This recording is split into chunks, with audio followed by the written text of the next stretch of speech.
வருண பகவான் பிரம்மகத்தி தோஷத்தால் பாதிக்கப்பட்டு கடலிலே கட்டுண்டு கிடக்கிறார். அந்த நிலையிலேயே அவர் சிவபெருமானை வேண்டுகிறார். அப்போது சிவபெருமானால் அந்த பிரம்மகத்தி தோஷமெல்லாம் விடுவிக்கப்பட்ட ஒரு அற்புதமான திருநாளாகும். ஆமாங்க, ஸ்ரீ தேவேந்திரனுடைய பிரம்மகத்தி தோஷமெல்லாம் விடுதலை பெற்ற அற்புதமான திருநாள் இன்றைய திருநாள். அதனால தாங்க நாமும் இன்றைய தினம் கடலில் நீராடுவது நல்லது, புனித நதிகளில் நீராடுவது நல்லது, கோவில்களில் இருக்கக்கூடிய புண்ணிய புஷ்கரங்கள் தீர்த்தங்கள் புண்ணிய தீர்த்தங்களில் நீராடுவது நல்லதுங்க. எந்த விதமான தோஷமாக இருந்தாலும் நாளைய தினத்திலே நாம் மாசி மகத் திருநாளாக இருக்குதுங்க. அந்த மாசி மகத் திருநாளிலே புண்ணிய ஸ்தலங்களில் இருக்கக்கூடிய புனித நதிகளிலும் தீர்த்தங்களிலும் நாம் நீராடினோம்னா நிச்சயமாக நம்முடைய பாவங்கள் தீருங்க. ஏன்னா நாளைய தினம் நட்சத்திரம் மகம் நட்சத்திரமாக இருக்குதுங்க. மகம் அப்படின்னாலே அது கேது பகவானுடைய நட்சத்திரம். கேது அப்படின்னாலே அவர் ஞானத்தை தரக்கூடியவராக இருக்கிறார், புண்ணியத்தை தரக்கூடியதாக இருக்கிறார். அது மட்டும் இல்லாமல் சொர்க்கத்தையும் தரக்கூடியவராக இருக்கிறார், செல்வங்களையும் வாரி வழங்கக்கூடியவராக இருக்கிறார். அதான் நல்ல வழியில் சேர்த்த செல்வத்துக்கெல்லாம் அதிபதியாக கேது இருக்கிறார். அப்படிப்பட்ட கேது சிம்மத்திலே அமர்ந்திருக்க, அந்த வீட்டுக்குரிய சிம்மத்துக்குரிய சூரியன் கும்பத்திலே அமர்ந்திருக்க, இருவரும் பரஸ்பரம் பார்த்து கொள்ளக்கூடிய திருநாள் நாளைய மாசி மகத் திருநாளாகும். நாளைய தினத்திலே சிவாலயங்கள் மட்டுமில்லாமல் அம்பாள் ஆலயங்களிலும் விஷ்ணு பகவானுடைய ஆலயங்களிலும் எல்லாமே சீரும் சிறப்புமாக விழாக்கள் கொண்டாடப்படுகிறது, தீர்த்தவாரி விழாக்களும் கொண்டாடப்படுகிறது.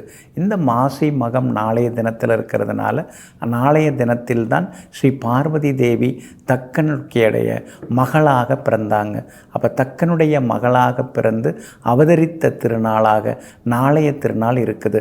அப்போ நாமும் புனித நீராடும் பொழுது புது அவதாரமும் நமக்கு கிடைக்க செய்யுங்க. பௌர்ணமி அன்று நாம் சிறப்பாக கொண்டாடுவோம். பௌர்ணமி அன்னைக்கு திதி சிராத்தம் கொடுக்கறதெல்லாம் பொதுவாக கிடையாது, எல்லாம் அமாவாசையில் தான். ஆனால் மாசி மகத்தில் மட்டும்தான் அந்த பெரிய நிகழ்வு நிகழ்கிறது.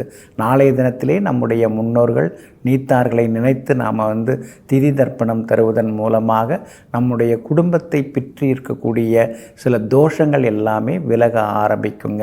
அதே மாதிரி நாளைய தினத்தில் விரதம் இருந்து, அதாவது காலையிலேயே நதிகளில் இல்லைனா கடலில் நீராடி விட்டு சிவாலயம் சென்று சிவபெருமானை வணங்கிவிட்டு விரதம் இருந்து மதியம் ஒருவேளை மட்டும் உண்டு இரவு பால் பழம் சாப்பிட்டுவிட்டு படுத்தோம்னா ஒரு புனிதமான ஒரு தன்மை நமக்கு உண்டாகுங்க. பாவங்கள் அந்த விரதம் இருப்பதன் மூலமாக பாவங்கள் விலக ஆரம்பிக்குங்க.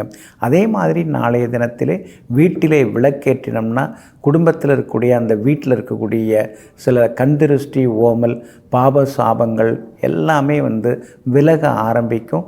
குடும்பத்துக்குள்ளார சந்தோஷமும் வர ஆரம்பிக்குங்க. நாளைய தினத்தை பொறுத்த வரைக்கும் துளசி தலத்தால் ஸ்ரீ மகாவிஷ்ணுவை வழிபட்டோம்னா லக்ஷ்மி கடாட்சம் உண்டாகுங்க.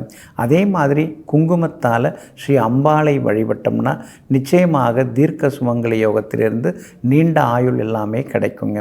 அதே மாதிரி அதாவது முல்லை மலர்கள், அதுக்கடுத்து மல்லிப்பூ மலர்கள் போன்ற வாசனை நிறைந்த மலர்களால் ஸ்ரீ மகா சரஸ்வதி தேவியை வழிபட்டோம்னா லக்ஷ்மி கடாட்சத்துடன் சரஸ்வதி கடாட்சம் கிடைக்கும். பிள்ளைங்களும் நல்லா படிக்க ஆரம்பிப்பாங்க, எல்லா நன்மைகளும் உண்டாகுங்க. அப்படி இருக்கிறதுனால நாளைய தினம் ஒரு அற்புதமான திருநாளாக இருக்குது, மாசி மகத் திருநாளாக இருக்கிறதுனால நாளைய தினத்திலே புனித நதிகளிலே நீராடி எல்லாம் வல்ல ஈசனையும் பெருமாளையும் அம்பாளையும் நாம் சேவிப்பதன் மூலமாக சகல நன்மைகளையும் நம்ம சேருங்க. நெஞ்சிற்கினியவர்களே, சுக்கிரவாரமாகிய இன்றைய நாள் உங்களுக்கு சுகபோகங்களை அள்ளித்தருவதுடன் அஷ்டலட்சுமி யோகத்தையும் அள்ளித்தரும் நன்னாளாக அமையட்டும். மீண்டும் சந்திப்போம். நன்றியுடன் உங்கள் ஜோதிட முனைவர் KP வித்யாதரன். வணக்கம்.